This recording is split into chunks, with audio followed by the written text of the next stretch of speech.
Live from Fargo and serving you on TV, online, and on the go, this is Valley News Live at 5. We begin with breaking news as emergency crews say the body of a missing woman has now been recovered from the Cheyenne River. That's where we find Valley News Team's crime and safety reporter, Bailey Hurley, with the latest. Bailey? Yeah, Andrea, officials say that they recovered the body of that missing woman just after 3 o'clock this afternoon here on the banks of the Cheyenne River in between 13th Avenue and 7th Avenue. They say that at this time, they did receive reports yesterday that this death could be a suicide, but police say at this time this remains an open and active investigation. But police also do say that at this time there does not seem to be any foul play suspected in this case. Now, police are not releasing the name of this woman as they're giving the next 24 hours for her next of kin to notify the rest of her friends and family. Live in West Fargo tonight, Bailey Hurley, Valley News Live. All right, thank you, Bailey. Stick with Valley News Live as we continue to gather more information on this story. The NAACP is stepping in and demanding changes at NDSU as at least 3 racially charged incidents have come to light on campus within the last week.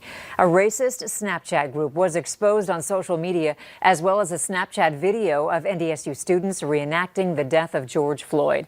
Plus, a threatening email was sent to NDSU President Dean Brashani from a pro-white organization. Both the North Dakota chapter of the NAACP and NDSU's Black Lives Matter group are demanding President Brashani meet with leaders of local civil rights organizations. They claim he recently declined any kind of meeting.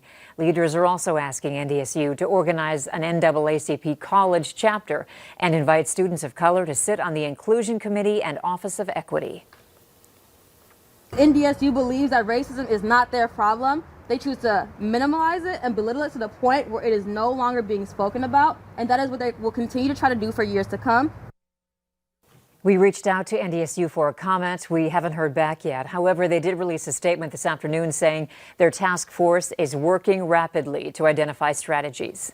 We are moving through December and still hanging on to those above average temperatures. Let's find out what's happening this evening. Hutch? Andrea, thank you so much. The warm spot in the region today, Roseau, Minnesota. Right now, 39 degrees. Beautiful warmth there. It is a little cooler in the Devil's Lake Basin, where we have cooled into the mid-20s. We've been pretty cloudy across our area today, but the snow showers have exited to the east. We have more clouds building in from the south as we go through your evening. I expect temperatures that will be very quiet for this evening, and a sneak peek at tomorrow. Colder weather in store. I'll have hour-by-hour details in your forecast here in just a little bit, but tonight just cloudy. Winds will be decreasing, and it looks pretty quiet all evening long. All right, thank you, Hutch. You bet. Tonight in Grand Forks, police now have a person of interest after a homicide at the Budget Inn Motel over the weekend. They're looking for 28-year-old Vincent Villarreal, and they need your help finding him. Officers tell us he was last seen leaving the area on foot, heading south. If you know where he is, call Grand Forks Police at the number on your screen. A 29-year-old man is facing multiple charges following a chase where he hit several fences, drove through ditches, and hit a rock pile. Troopers say they tried to stop the vehicle near Dawson, North Dakota around 7 this morning, but the driver kept going on I-94 more than 100 miles per hour. The driver eventually crashed, got out of the vehicle and ran. Authorities eventually arrested John Lindler on multiple charges. A man and a woman are in jail tonight after shoplifting allegedly at a store in Park Rapids. It happened around 2 o'clock yesterday afternoon. Officers were dispatched to the L&M Fleet Supply store after someone reported that a man was shoplifting and showed a firearm as he was running away. He left in a vehicle with a woman, but witnesses got a good look at both of them. The two face several charges. The North Dakota Attorney General's office is now investigating after a whistleblower story done by Valley News Live. We told you yesterday about a contracting scheme where a woman says she was scammed out of $800. The woman told us she hired Tony Klein to build a bathroom vanity, but he never did the work. Klein is banned from contracting in at least 4 states, including North Dakota and Minnesota. Tonight, the Attorney General's office is trying to get Tony Klein banned from soliciting on Facebook. We have no recent information about his current activities and very interested, of course, if he is continuing to operate in violation of the court order. Grossman says anyone with information on Klein should immediately contact his office. First-time jobless claims jumped last week. According to the Labor Department, first-time claims totaled 853,000. That's 100,000 more than the previous week and the highest number of claims since September. It's much higher than analysts had been expecting, though they had predicted an increase over last week.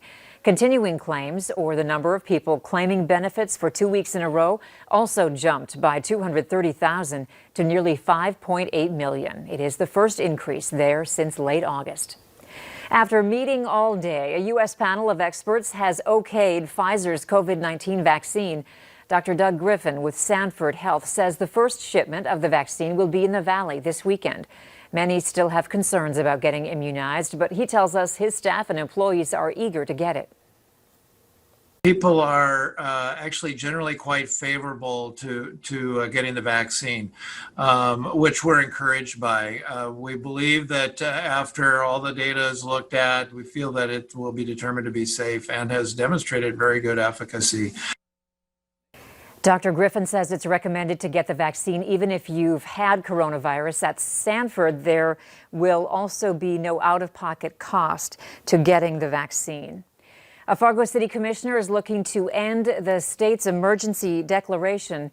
Tony Garrick says going back to regular government would not result in the city losing millions of federal funding. Of the $55 million, Garrick says they run the risk of losing $16,000. He said he plans to present the information at next week's City Commission meeting. I think the people of Fargo are sick of living like this. They want to have debate. They want to have the discussion. They want to know what government's doing. And 9-10 months of an order allowing him to be the king is not good. It's not what our government was set up to be.